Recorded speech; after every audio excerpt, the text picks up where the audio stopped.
everybody doing?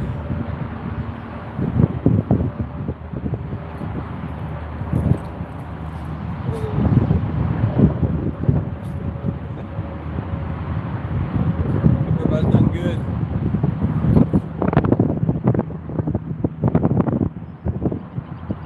Somebody's spamming me. We're out here trying some bank fishing, guys. Hey, Irvin. Not exactly where I wanted to go or how I wanted to go about it, but we're making do. Got my makeshift tripod with me. I was actually gonna try to actually film a production video, but I got in a hurry and left most of my camera gear at home. I don't have my gimbal, I don't have my other cameras. All I got is this one tripod and this one camera, which is my phone, so we're gonna try to make it happen. I got my puppy out here, Mia. She's about 16 weeks. So she's gonna try, hopefully, seeing some catfish for the first time. We'll see what she thinks of it. It's supposed to be nice today. As of last night, it was forecasted to be in the 60s and sunny, and it's windy and cloudy, and it's only about 45. So actually, yeah, about 45. It's supposed to warm up as it goes on, though. Hey, Eric. Hey, T-Med. How's everybody doing? You guys can't see behind me. We got the Katchets out here today. I just got some glowing night crawlers on right now. I'm going to try some cut bait next. It's overcast here. My feet is kicking in and out, and I'm trying to keep up. Well, we hope you're able to stay with us. I hope it's not my connection. And I hope the wind's not too bad. We got the wind blowing at us. We're at a public park called Triple Creek. And maybe it's better if I stay on this side. There we go. That way you guys can see both rods. We're at a public park called Triple Creek. It's pretty close to the house.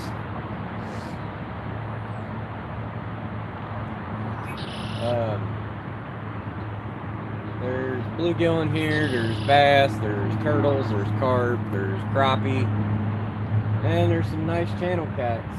And on occasion, there's been known to be some flatheads and blue cats caught in here. Now, I don't know how it'll be this year, because this place has got a pretty unique situation. You don't have to have a license to fish here. It's one of two Hamilton County Park District parks in the city that you don't need a fishing license to fish, and you can keep anything you catch. Once a year, they have a stocking of 500 pounds of channel cats, which is going to be next month. And that following weekend, they have a kids fishing derby where kids can come out and fish, and they get a trophy if they catch a channel cat. They get a certificate for catching anything else. And it's a pretty good time, and this place is about dead any other time of the year. Nobody ever really comes and fishes it often, except me and a few other people. And when that derby hits, man, this place is packed. You can't see any ground because there's everybody shoulder to shoulder. I think last year it was probably about 15 adults for every kid, which I kind of thought was unfair because it's supposed to be for kids, but I mean, it's open to the public too. But everybody knows they stock them channel cats, so they want to catch them and take them home to eat them. There's one guy here had about 15 rods set out here trying to catch all the hybrid bluegill that they stock too. He wanted to cut their fillets up. So aside from that one weekend, it's pretty much how it is year round here, you know.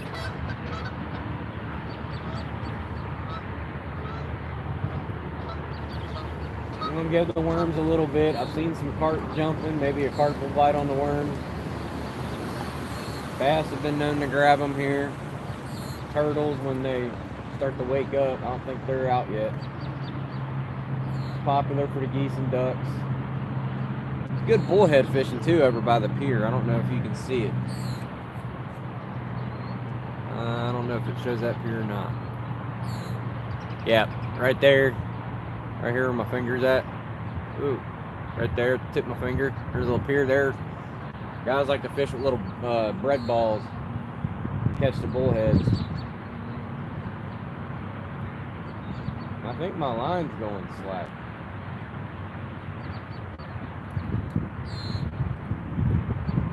Maybe it's the wind. I'm going to tighten the flathead rod up just a bit.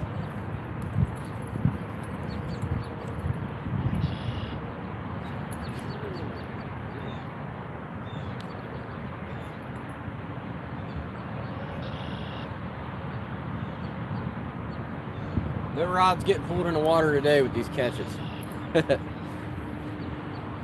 What's up? Is it Teria? Did I say it right? Teria? How you doing? I'm not good with pronouncing names. Unless it's something simple like John or Joe.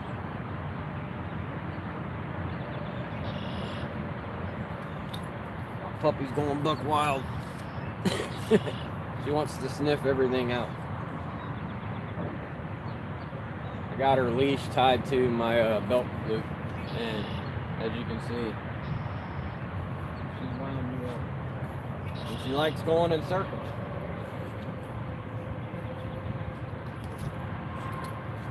Alright. Here she goes again. Come here, man.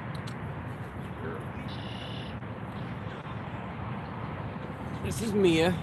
You guys can't see her. She's our new puppy. New to the family. We got a male. His name's Bo. Kenneth Rydell. Oh, what's up, Kenny? I like those stands. Thank you. You can buy these on our website, whiskersticksfishing.com. They've got a real, they got a 3-inch wide spade on the bottom. It's a semicircle. That's why we call them the Katchet, because you can use that spade as a makeshift hatchet to bust up driftwood for when you're bank fishing and want to fire. They got that nice big loop that you can see down there. It's a 6-inch wide loop. It's welded there. Come here, over here. And I could tie her off to it, I guess. She'd probably get wrapped up between the both of them since I got them so close together. You can tie your stringer off to it, tie your dog off to it. Use your foot to just put it in a loop and shove it down in the ground. And it'll accept any boat style rod holder that's 1/2-inch thread by default. So I got the monster rod holders with the 0.33 angle. They're the metallic blue tip series. No more lost gear. I've lost a rig before. Don't feel bad. It just sucks that it gets a bit pricey. Didn't catch where you're at. Been trying to fish a little here, but the Tennessee River is flooded here in West Tennessee. The water is slowly going down, so the bite is almost non-existent. Yeah, that's our situation here too. The Ohio River and the Great Miami River and the Little Miami River and the Whitewater River, the four main, they're the four main rivers around here that we got access to around Cincinnati, Ohio, and they're all blown out still right now. The Ohio River's up about 15 feet, and I had to go somewhere where I could safely take the pup with me. Over here, man. Over here. I want to knock the tripod down with me. Good girl. Sit. Good girl. Chilling with her stick. Yeah, so I had to think of somewhere safe to take her where she doesn't chase something off into the river and I'd have to dive in after her. I catch bigger and more fish close to the bank with crawlers. Yeah. I don't have them way too far out there. I've got them maybe 40 feet out or so. not out in the middle yet. We're just gonna try different locations. This place is a big, huge mud flat. It's about 4 feet deep all the way across. There's not much change in depth. There's not much cover. It's just a big pond, you know. So everything's just always kind of roaming. Stuff's gonna hang close to the bank, like the bluegill and stuff, and the green sunfish. But I have been known to catch a couple monsters out of here. I did catch a 32-pound flathead. I've seen guys catch 30 to 50-pound blues in here. I've seen a 50-inch spoonbill caught in here. You can believe that. Huge carp. This place is an excellent carp fishery if you're trying to target carp specifically.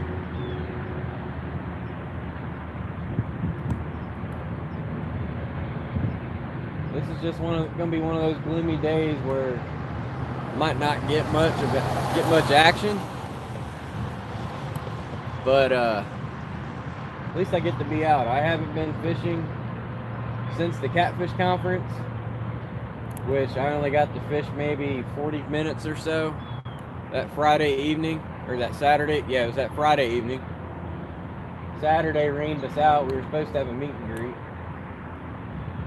and it took like 3 hours to get to where we was going to fish, with finding some bait and trying to navigate around there to get to the area we wanted to get to. And by the time we got there, we fished for about 40 minutes, and then to get it to be real late. Cops actually came and told us that we weren't allowed to be in that park after 11 o'clock, so we ended up having to cut it short and go home. So it wasn't really much of a fishing trip. Didn't get any bites. The river was up like 20-something feet. So there wasn't much for current breaks or anything like that. We found some slack water, but nothing was hitting. And it's the same situation around here right now. East Fork's flooded up. I don't think they've let anything drain out yet. The Miami rivers are up, the Ohio river's up, the Whitewater river's up, and everywhere else isn't really safe to take a puppy. That or it's a super muddy mess, and I don't feel like giving a dog a bath. Sorry you guys can't really see my face. I'm pulling my Catfish Dave here. It's not my tallest tripod.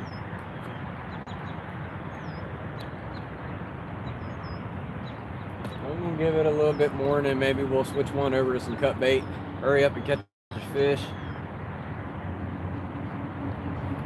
I didn't catch where you got them rod holders. If you want to fish a lake with me and my buddy Brandon, we fish at AJ's a lot. Nah, I don't pay lake fish, man. Pay lakes ain't something I'm much for anymore. I got out of that a long time ago. But these rod holders is one of our actual products. This is a Whisker Sticks exclusive product. This is called the Katchet. You can get them on our website, whiskersticksfishing.com. They're $55. They don't come with the boat rod holders. We did that intentionally so you could use whatever brand you wanted.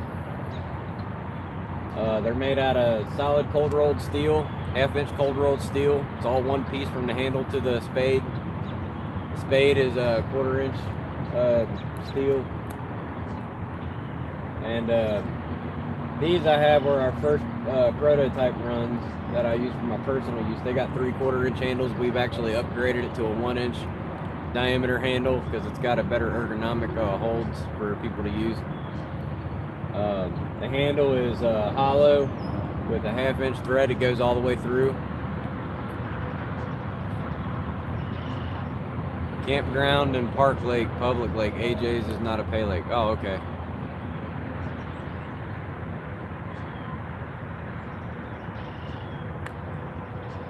But yeah, they come in 3 colors. You can get them in neon green. You can get them in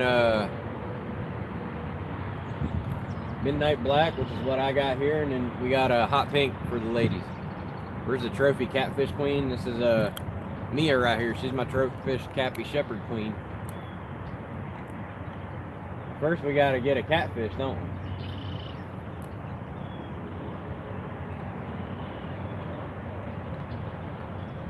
Hopefully my battery holds out.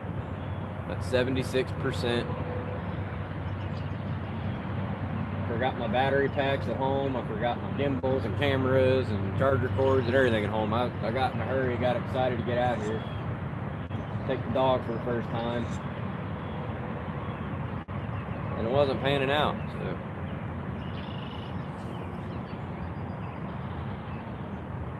My other catfish queen would be my wife, Nikki, and my daughter, Alyssa. Alyssa's at school, Nikki's at work. I almost feel like I'm trademark infringing, squatting down like this and talking to you guys like Dave does. I love his channel. If you guys haven't ever checked out Catfish Dave, you need to. Somebody said they didn't catch where we were at. It's called Triple Creek. It's one of the Hamilton County Park District parks here in Cincinnati. I'm new to the YouTube fishing channel. Subscribe. Pay Laker Extreme Outdoors. I don't think you're gonna get much fan base from my fan base. A lot of guys that watch my stuff, they're not fond of Pay Lakes themselves. We're an anti-Pay Lake company here at Whisker Sticks. We don't like the way they do things behind the scenes and how the fish get treated and the mortality rate behind it. And I think there's a better way to go about doing it. But that's not to say you don't have a right to fish where you like either. It's nothing against anybody's personal preferences. I just don't like the way the industry is ran. You do Pay Lake and river. Oh, that's good. There's no hard feelings to start an argument or anything. It's just not something that we like to support. You know what I mean?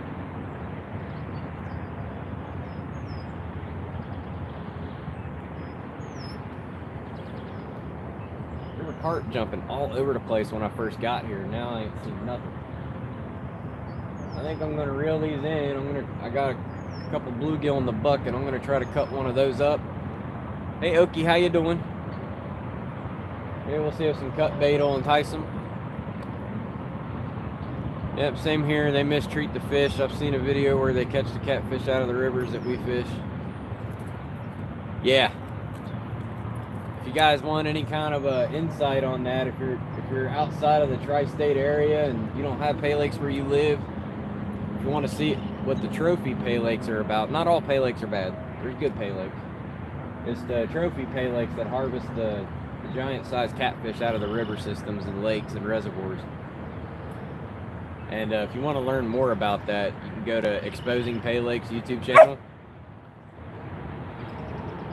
And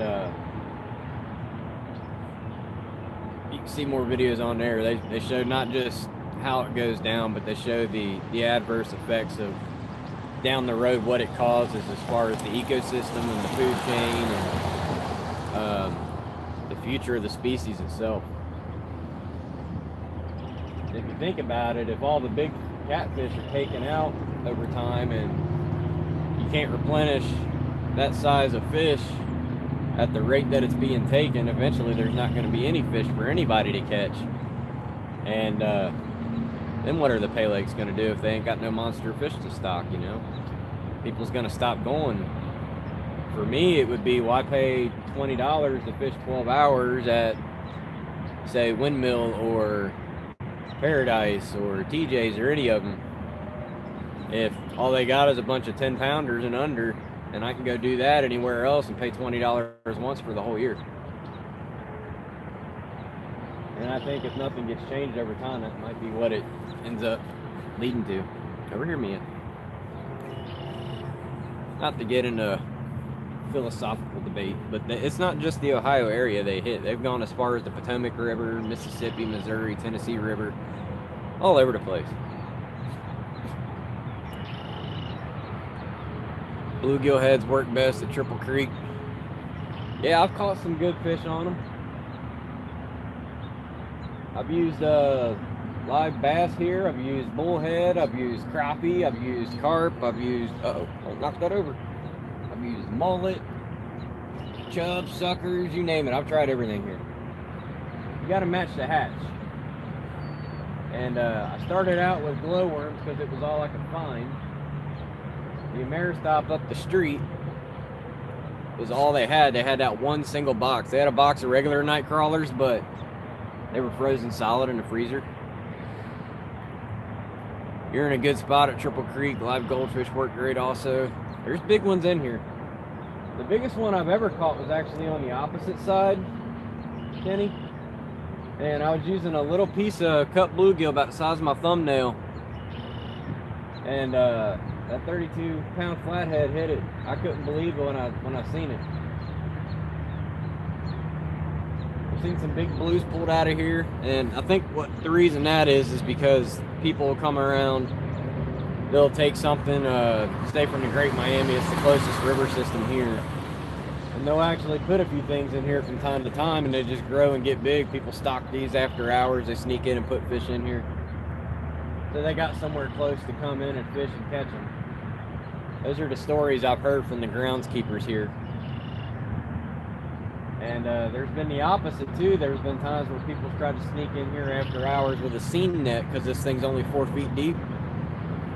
And they took a seine net across the entire thing and tried to scoop everything out of here. And boy, did they get in trouble.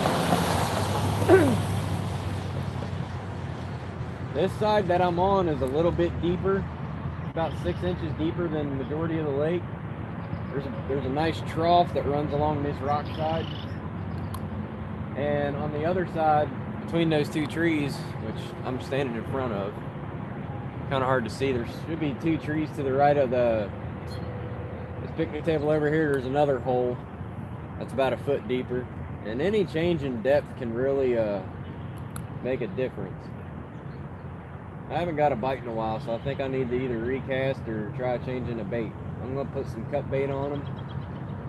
We'll see if we get any better luck with that. All my giants have come close to the bank, especially flatheads, Eric. Where is this place at? I'm in Harrison, Ohio. This is Triple Creek. You have to have a Hamilton County Park District sticker, which is for like Whitten Woods, Sharon Woods, Miami Whitewater Forest. This is one of those parks. All it is this lake and some softball fields. There's a fitness trail that goes behind it. It's right off Pippin Road over here by Northwest High School. Coleraine Township area. It's near Bears Bait and Tackle, if anybody's heard of that. I tried to go there to get some live and cut bait, and they were closed. Nobody was there. They were supposed to open at 8.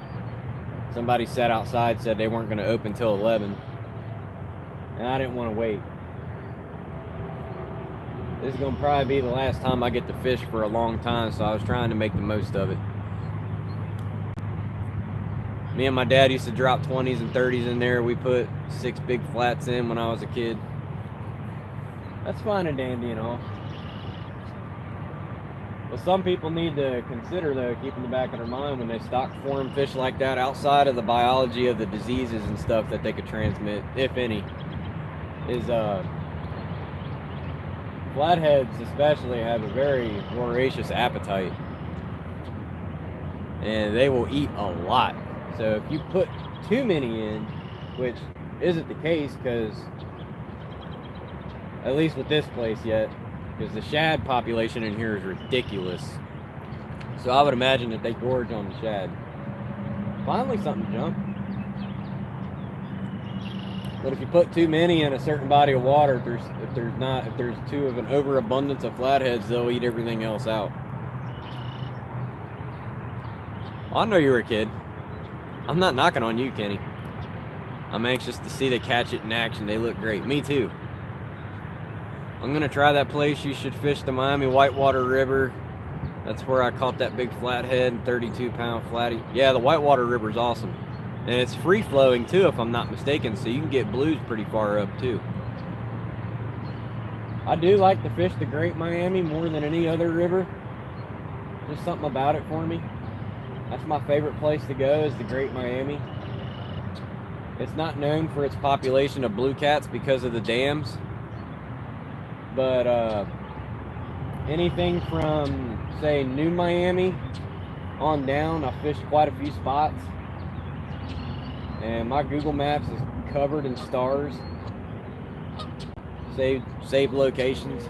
I thought about going to one today, but I drove up yesterday and Down by the fitness center in Hamilton, where that fitness trail is, where you can walk on that sidewalk right along the river, it's actually covered up with water right now. I got a spot for me, you and Tony can hit on the Great Miami up by Ross. Yeah, there's some nice areas over there too.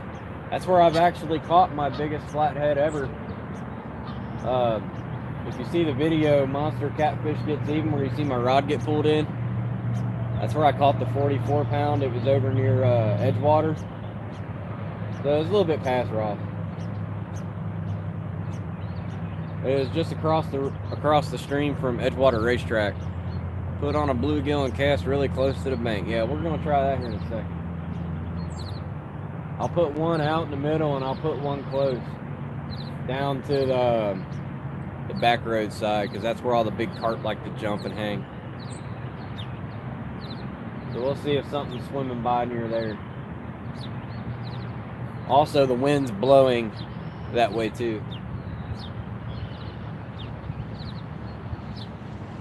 She might yelp a little bit. She's still dealing with some attachment issues. She likes to be right by my hip. I've been trying to find a spot to fish on the GMR. Well, if you watch my videos, I do quite a lot of fishing on the Great Miami. I fish a lot of the same spots often, but that's because they're nice spots. Not a lot of people, even though it's public on there and you can try to figure out where it's at, not a lot of people fish them. So it's not pressured. So hopefully that don't change anytime soon. Kyle and I never had any luck over there, but the kids loved going over there to fish at Triple Creek. It's hit or miss. It's got to be the perfect conditions. Let me get some bait on here while my dog's pulling me.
Trying to play tug of war with my cast net. Mia, come. What's up, y'all? Hey, Matthew. I just started watching you 3 days ago. Well, thanks for checking us out.